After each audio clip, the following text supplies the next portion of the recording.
Assalamualaikum warahmatullahi wabarakatuh, sahabat sejuta kisah. Senang sekali kami bisa kembali hadir menjumpai Anda. Tentunya seperti biasa, kami akan menyuguhkan cerita-cerita misteri yang menarik untuk Anda simak. Dan untuk kesempatan kali ini kami akan berbagi sebuah kisah nyata misteri yang berjudul Ambulan Jenazah Korban Mutilasi. Waluyo 75 tahun, sepi dalam masa tua. Anak-anaknya sudah mapan dan hidup berjauhan, istrinya sudah meninggal, dan karib kerabat satu persatu tinggal kenangan. Waluyo tak banyak mau, yang penting hidup tenang dan mati dalam damai. Namun yang sederhana pun kadang sukar terwujud. Saat istrinya meninggal beberapa tahun lalu, putra-putri Waluyo memberi saran agar ayahnya pindah ke panti jompo. Rumah di kota Bekasi biar saja, nanti bisa dipakai untuk lebaran dan tahun baru atau kapanpun saat berkumpul. Sayangnya Waluyo tak mendengarkan saran itu. Bagi Waluyo, jangankan meninggalkan rumah, membuang majalah mode yang biasa dibaca istrinya saja sudah mustahil. Pendek kata, ia tak akan pergi. Biar aku tetap di rumah, jangan dibikin ruwet, toh masih ada Diki. Diki telah bertahun-tahun membantu keluarga Waluyo. Ia direkrut saat istri Waluyo memerlukan orang untuk bantu-bantu usaha sambilan makanan beku. Selepas kematian sang istri, bisnis tersebut dilanjutkan dengan cara bagi hasil. Kepala tiga belum menikah, tetapi mau menikah, itulah Diki.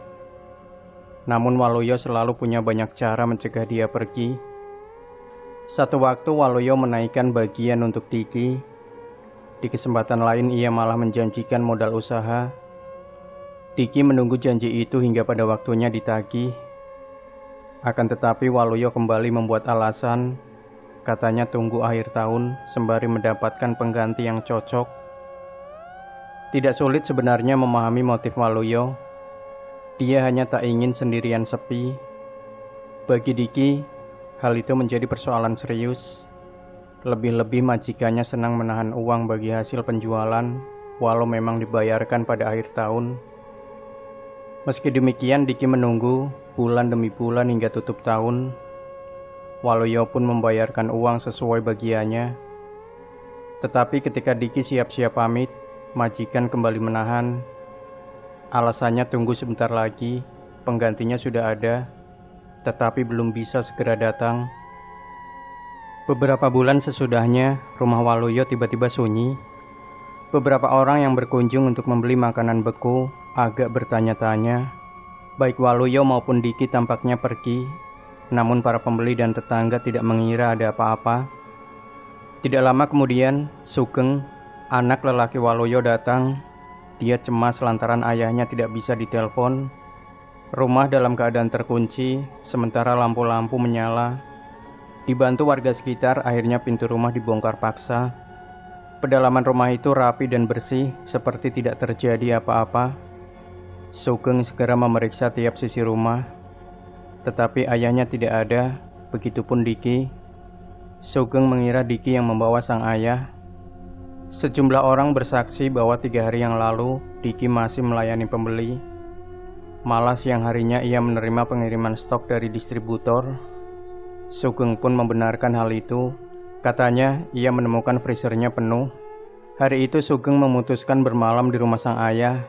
Ia juga sudah membuat laporan di kantor polisi, di samping terus mengumpulkan informasi dari semua pihak. Pagi harinya Sugeng kembali menggeledah rumah ayahnya hingga hal-hal terkecil, berharap menemukan petunjuk dari situ.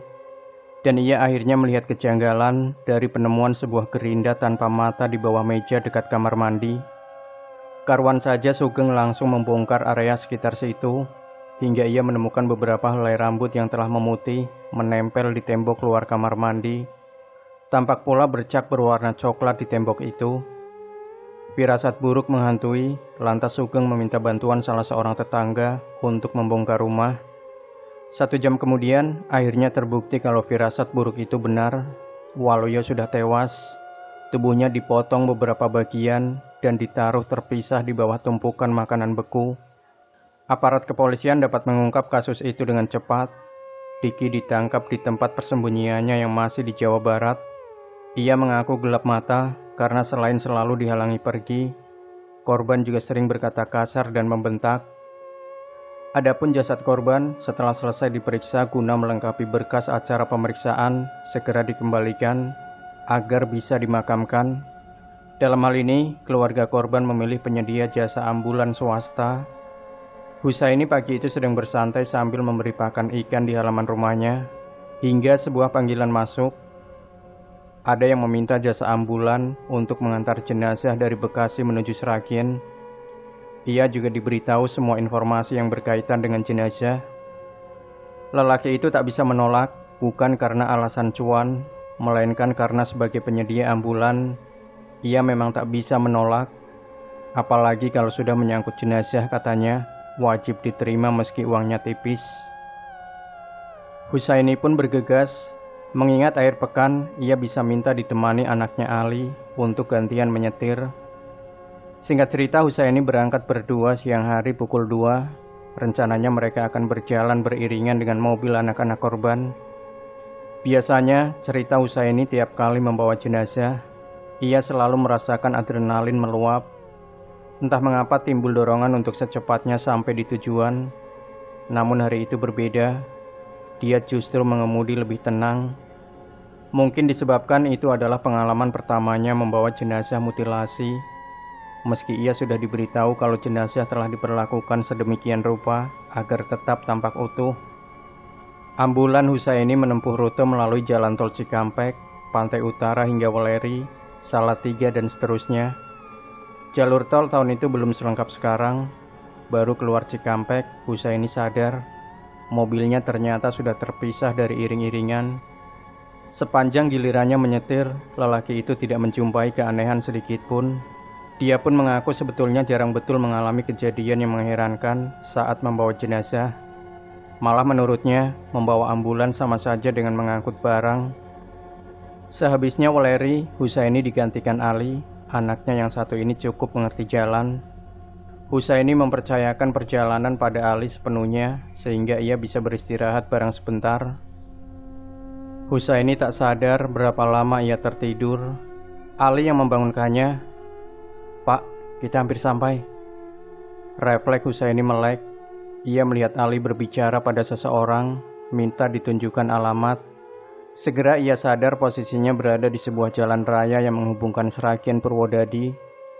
Dari titik itu, rupanya sudah dekat ke alamat. Tanpa kesulitan berarti, ambulan sampai di tujuan.